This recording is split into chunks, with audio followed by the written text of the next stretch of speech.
दोस्तों आज बात एल्युमिनियम की करेंगे। एल्युमिनियम एक ऐसी धातु जिसकी परमाणु संख्या 13 है, जिसे संकेत में एल लिखते हैं। हाँ, वही एल्युमिनियम जिसका प्रयोग हवाई जहाज के पुर्जों को बनाने में किया जाता है, विद्युत तार एवं विद्युत उपकरणों को बनाने में किया जाता है, बर्तन बनाने में किया जाता है। एल्युमिनियम चूर्ण का इस्तेमाल फ्लैश लाइटों के बल्बों को बनाने में किया जाता है तथा सिल्वर पेंट बनाने में किया जाता है। एल्युमिनियम का सबसे आश्चर्यजनक तथ्य यह है कि यह पृथ्वी पर सबसे व्यापक धातु है, जो पृथ्वी के कोर द्रव्यमान के 8% से भी अधिक बनाता है। एल्युमिनियम पृथ्वी पर सिलिकॉन और ऑक्सीजन के बाद तीसरा सबसे आम रासायनिक तत्व है। एल्युमिनियम का उपयोग सबसे पहले 1824 में किया गया था। ये तत्व अन्य तत्वों के साथ आसानी से जुड़ जाता है, इसलिए एल्युमिनियम प्रकृति में स्वतंत्र रूप से शुद्ध नहीं पाया जाता है।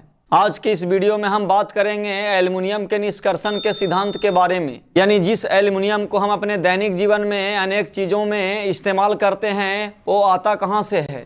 दोस्तों, जैसा कि आप जानते हैं कि हम अपने दैनिक जीवन में जितने भी खनिजों का इस्तेमाल करते हैं वे व्यापक रूप से पृथ्वी की सतह में पाई जाती हैं। ऐसा ही घटना एल्युमिनियम के साथ भी है, जो धात्विक खनिज का एक उदाहरण है। अब ये जानकारी भी हमें होना चाहिए कि जितने धातु का इस्तेमाल हम अपने दैनिक जीवन में करते हैं वे स्वतंत्र रूप से नहीं बल्कि अयस्कों के रूप में पृथ्वी की सतह में पाई जाती हैं।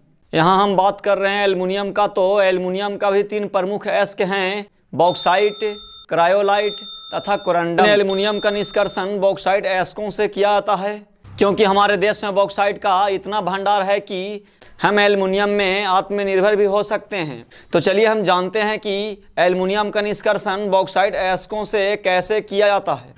सबसे पहले सांद्रित बॉक्साइट अयस्क को चूना की उपस्थिति में सोडियम कार्बोनेट के साथ गर्म करते हैं, जिससे हमें सोडियम एल्यूमिनेट प्राप्त होता है। अब अवशेष को जल के साथ मिलाते हैं, जिससे सोडियम एल्यूमिनेट जल में घुल जाता है, जबकि अविलेय द्रव्य अपनी अवस्था में ही रह जाते हैं, जिन्हें छानकर अलग कर लिया जाता है। अब छानित द्रव्य में 50 से 60 डिग्री सेल्सियस टेम्परेचर पर कार्बन डाइऑक्साइड गैस प्रवाहित करने पर एल्युमिनियम हाइड्रोक्साइड का अवक्षेप प्राप्त होता है। अवक्षेप को छानकर सुखा लेते हैं, उसके बाद उसे तीव्रता से गर्म करके शुद्ध एल्युमिनियम ऑक्साइड यानी एल्यूमिना प्राप्त कर लिया जाता है। एल्यूमिना का वैद्युत अपघटन करने पर शुद्ध एल्युमिनियम प्राप्त होता है, जो कैथोड पर एकत्रित होता है। अतः कैथोड पर एल्युमिनियम धातु और एनोड पर ऑक्सीजन गैस मुक्त होती है।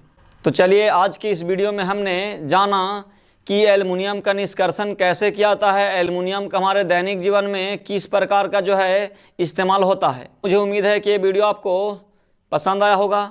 इस वीडियो को मैं यहीं पे ख़त्म करता हूँ। धन्यवाद।